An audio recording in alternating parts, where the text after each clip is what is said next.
Dans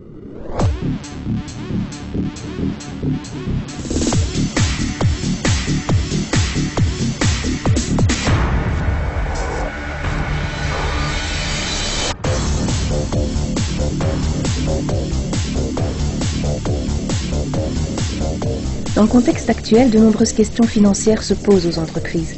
Globalement, quelles sont-elles et quelles réponses y apporter?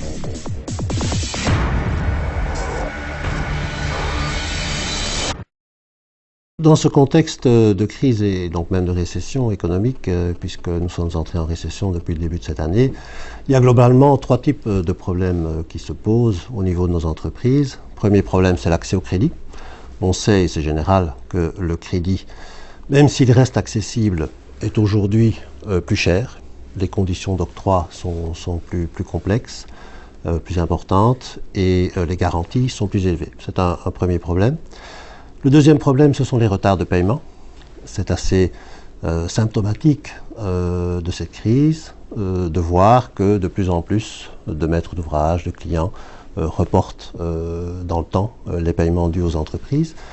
Et enfin, un troisième problème, plus fondamental peut-être encore, parce qu'il touche pas loin de 30 à 40% des entreprises de construction, sur la base d'une enquête que nous avons faite à l'époque, c'est le problème des décotes des assureurs qui donc couvrent la garantie de paiement des fournisseurs. Le mécanisme est relativement simple. Un fournisseur, en règle générale, s'assure auprès d'une compagnie d'assurance de ce que sa facture sera effectivement payée par le client, l'entrepreneur en l'occurrence. Aujourd'hui, on constate que les assureurs crédits refusent très souvent de couvrir le risque construction. Donc ils refusent de couvrir en tout ou en partie les factures qui sont adressées par des fournisseurs aux entreprises de construction.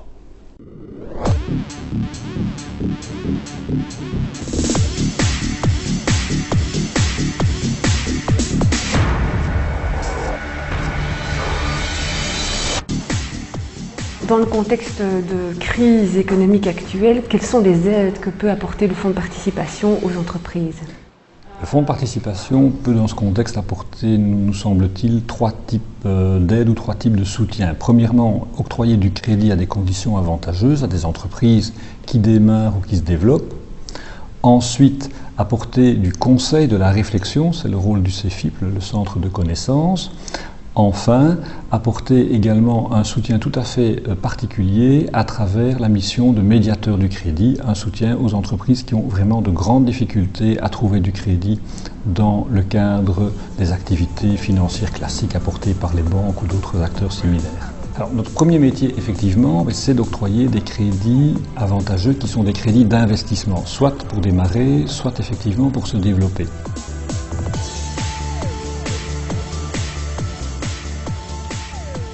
Pour démarrer, nous avons plusieurs produits phares. Nous avons tout d'abord le pré-lancement, qui est donc un prêt à des conditions tout à fait particulières et avantageuses qui s'adresse prioritairement aux demandeurs d'emploi, donc qui désirent créer leur propre entreprise. Nous avons également deux crédits qui sont plutôt des crédits en cofinancement. Ça veut dire que nous entendons partager le risque avec un tiers, qui est généralement une banque. C'est le prêt Starteo, qui est un dossier qui est introduit par le banquier et pour lequel, pour faire simple, nous allons octroyer la moitié du financement. Et nous avons depuis peu, depuis la crise financière, donc en fait depuis le début de cette année 2009, le prêt Initio, qui est un prêt qui également a pour vocation de financer la moitié de l'investissement de l'indépendant en partenariat avec la banque, mais qui, à l'inverse de Starteo, n'est pas introduit par le banquier lui-même, mais avec le concours d'un professionnel du chiffre. Donc un peu notre slogan, c'est-à-dire venez chez nous, obtenez la moitié de votre financement, et lorsque vous aurez obtenu ce financement, avec Initio, vous pourrez vous adresser au banquier qui aura la possibilité d'apporter le solde du crédit. Ça, ce sont donc nos prêts pour démarrer. À côté de cela, nous avons des prêts qui s'adressent plus spécifiquement aux entreprises en phase de croissance, de développement. On retrouve un prêt similaire à Starteo qui s'appelle Optimeo. C'est donc un prêt qui vise à permettre à l'entrepreneur qui est déjà installé, donc celui qui est actif depuis plus de 4 ans, d'obtenir un cofinancement auprès du fonds de participation. Le mécanisme est simple, le banquier introduit un dossier chez nous, le banquier a déjà octroyé son crédit, nous allons octroyer la moitié. Le prêt initiaux est également accessible aux entrepreneurs qui ne sont plus débutants, selon les mêmes modalités que pour les starters, autrement dit, avec l'aide d'un professionnel du chiffre, un comptable, un expert comptable, un réviseur. L'entrepreneur va envoyer un dossier au fonds de participation, nous allons prendre une décision de crédit et au départ de cette décision de crédit, l'entrepreneur pourra s'adresser à son banquier pour obtenir le solde.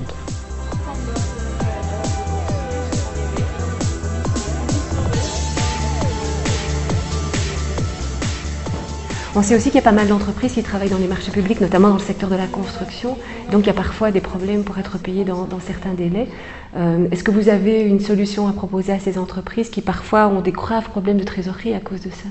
Depuis quelques mois, nous avons pu mettre en place un prêt qui est le prêt Cachéo, qui est donc un prêt tout à fait particulier qui s'adresse effectivement aux entreprises dont les clients sont au sens large des institutions publiques. Donc aussi bien une commune qu'une institution parastatale, qu'une grande entreprise publique.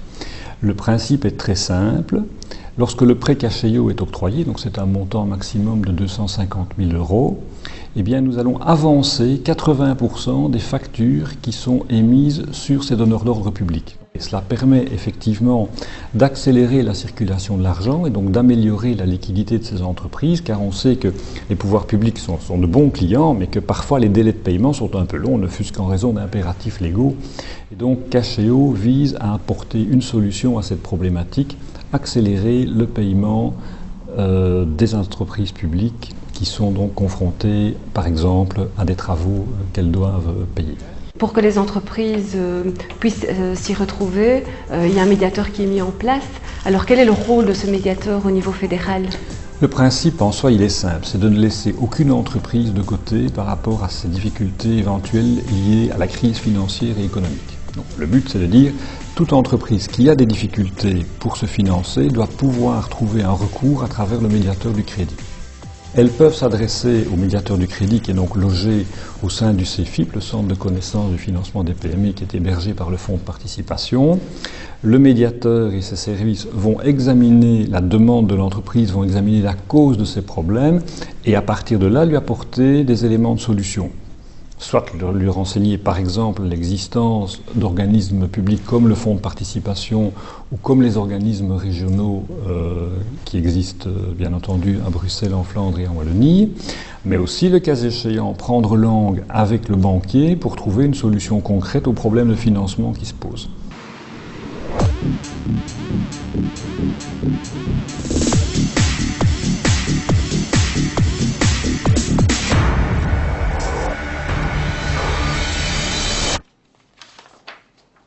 Alors la Soalfin a été créée donc il y a à peu près 7 ans avec un objectif clair, c'est vraiment la coupole, le guichet unique du financement des PME. Très concrètement, c'est qu'on est dans un contexte un peu difficile pour les entreprises de manière générale. Alors quels sont les services que la Soalfin peut apporter à nos PME? On a un premier produit qui est très simple, c'est un prêt subordonné, qui a pour objectif finalement de permettre sur un bouclage, je prends un exemple de 1 million d'euros, le banquier vient avec 600 000 €, l'investisseur privé met 200 000 €, et donc on vient compléter avec 200 000 € l'enveloppe.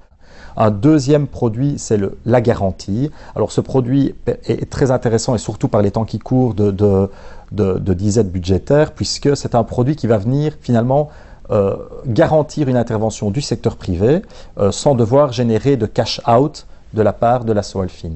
Troisième grand produit au sein du groupe Soalfin, ce sont les interventions des Invest. Donc on a la chance en région Wallonne d'avoir 9 structures locales qui sont des Invest, donc mixtes, privé-public, où on retrouve donc dans l'organe une composante du secteur privé, une composante du secteur public. Les Invest font plutôt du capital, des prêts sur des durées peut-être un peu plus longues, mais temporairement, on vient de mettre en place, dans le cadre de la crise financière également, la possibilité pour les Invest de venir mettre du court terme, de nouveau pour pouvoir vraiment aider les entreprises dans cette période un peu difficile au niveau donc trésorerie, puisque nous avons une crise de liquidité qui se poursuit.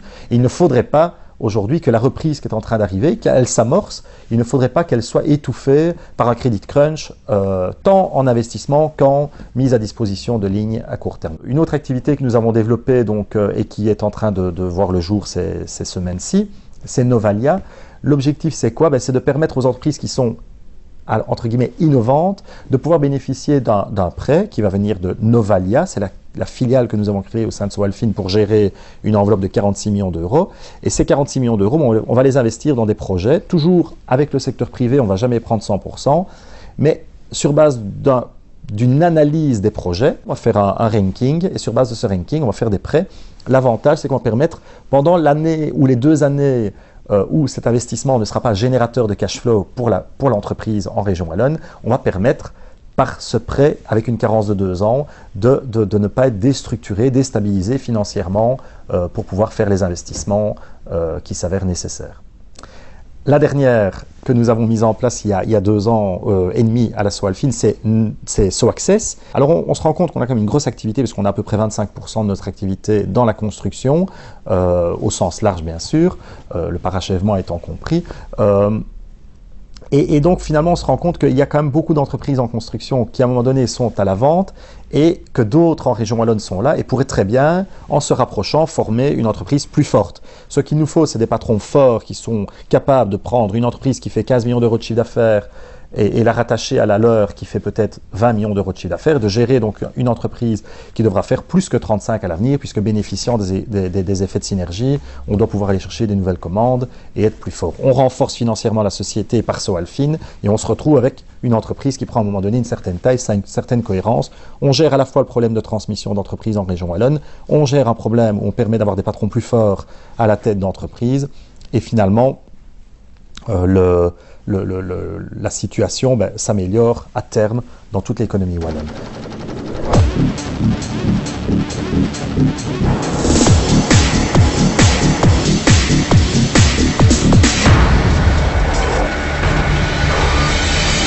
On constate qu'il existe une multitude d'aides, d'organismes qui peuvent aider les entreprises par rapport à ces difficultés financières. Mais comment les entreprises de construction peuvent-elles s'y retrouver dans ce dédale d'organismes et d'aides? Je crois que le meilleur conseil qu'on puisse donner aux entreprises par rapport à ce problème, c'est finalement de s'informer et de contacter la Confédération, puisque notre organisation est suffisamment structurée aux différents niveaux de pouvoir, c'est-à-dire à tous les différents échelons où des initiatives et des aides se prennent, que pour pouvoir informer complètement et aussi prendre en charge, coordonner donc les différentes interactions qui existent entre les aides fédérales par exemple et le niveau et les aides régionales.